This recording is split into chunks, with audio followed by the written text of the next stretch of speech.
In 1950, the United States sent an Air Force officer to the Philippines, officially as a military advisor. Unofficially, he was the CIA's primary operative in the country. Conventional methods were failing. The insurgents knew the terrain. They had the support of local farmers, and they were spreading. The operative needed a different approach, not a military solution, a psychological one.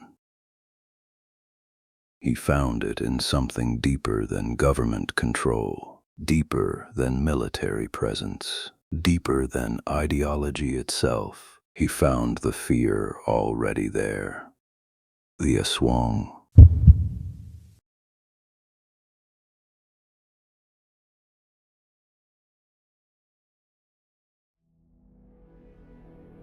To understand what happened in the jungles of central Luzon, you need to understand why the Philippines was burning.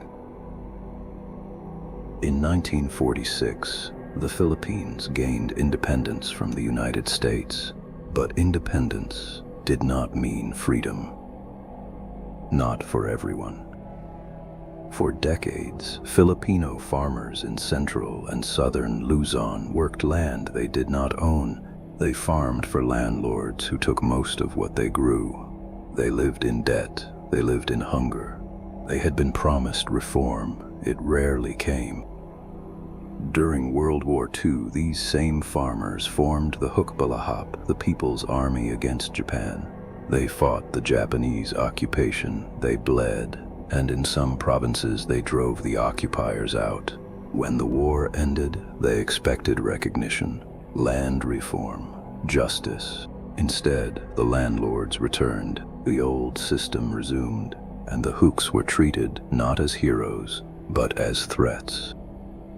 Under the leadership of Luis Taruk, the movement transformed. No longer just a peasant army, now a full insurgency. They renamed themselves the People's Liberation Army. Their goal was revolution. By 1950, the Huks controlled significant portions of central Luzon. They had an estimated 12,000 armed fighters, a mass base of over 50,000 supporters, and the Philippine government was losing ground. And when the Philippine government was losing ground, Washington got involved.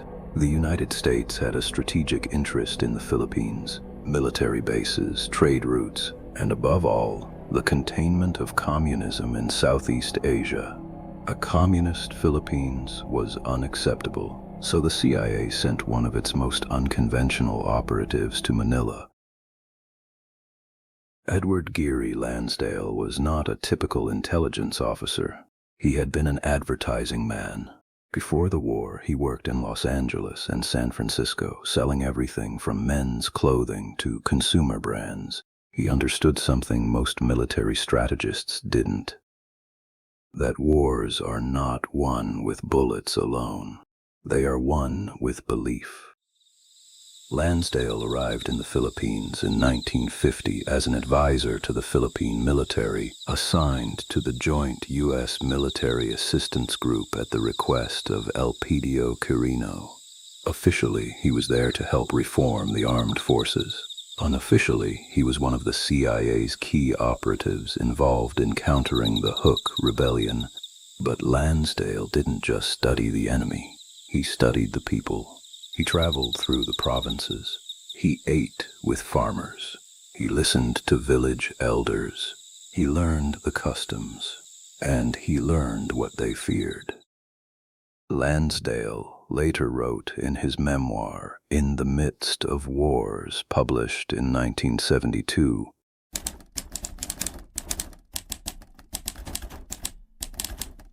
most military strategists would have dismissed this as irrelevant folklore. Lansdale saw it as a weapon.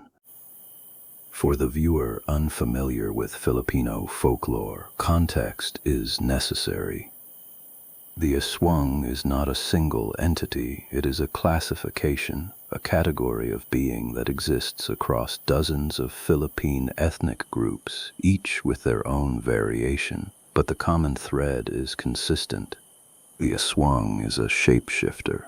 During the day, it appears as an ordinary person, a neighbor, a relative, someone you trust, but at night it transforms. In the Visayas, it is the manananggal, a creature that separates its upper body from its lower half and flies through the night on bat-like wings, hunting for pregnant women and feeding on the In other regions, it takes the form of animals, a stray dog, a black cat, something ordinary that watches you a little too long. What makes the aswang uniquely terrifying is not its appearance, it is its proximity. The aswang is not a distant monster in a faraway cave. The aswang is your neighbor, your friend, the person sitting next to you who seems perfectly normal until nightfall. In the provinces of central Luzon in the 1950s, belief in the aswang was not superstition, it was reality. Villagers took precautions. They hung garlic, they placed salt at doorways, they avoided traveling alone at night. Edward Lansdale understood that this fear was older and deeper than any political ideology, older than communism, older than colonialism. It was woven into the fabric of rural Filipino life. What follows is documented in Lansdale's own memoir and corroborated by military historians.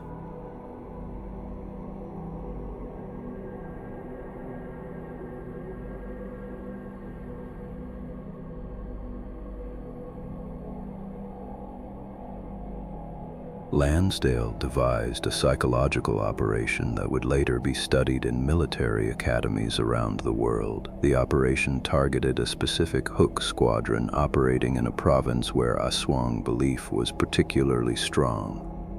First, Lansdale's team planted rumors in the target area through local informants and village gossip networks. They spread word that an aswang had been sighted in the hills where the hook fighters were operating. They let the rumor circulate for days. Fear builds slowly. Lansdale knew this. The advertising man knew how to seed a narrative and let it grow. Then they acted. Lansdale describes the operation in his own words.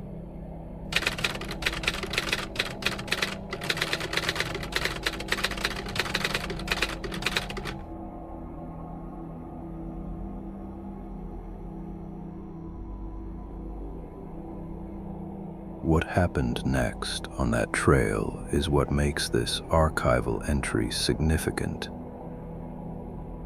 When a hook patrol came down the trail, the last man in the line was silently grabbed by the psychological operations squad. They killed him. His body was found with 2 wounds to the neck. There was no blood. It had been drained, and they left him on the trail.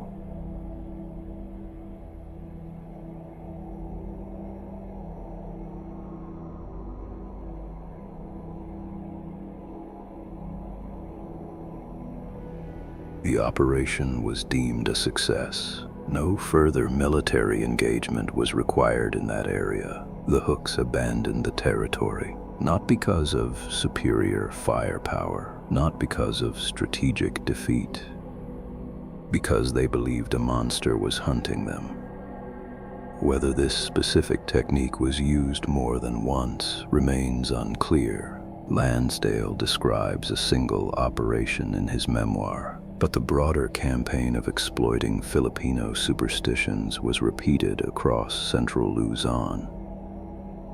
In another operation known as the Eye of God, Lansdale's teams would sneak into villages at night and paint large, menacing eyes on every wall facing the house of a suspected Hook sympathizer. Morning after morning, the eyes appeared. The effect, Lansdale wrote, was sharply sobering. Neighbors would shun the suspected Huck out of fear. The isolation was total. The broader campaign against the hooks eventually succeeded. Through a combination of military pressure, land reform promises under President Ramon Magsaysay, whom Lansdale personally helped rise to the presidency, the Hook Rebellion was effectively crushed by 1954.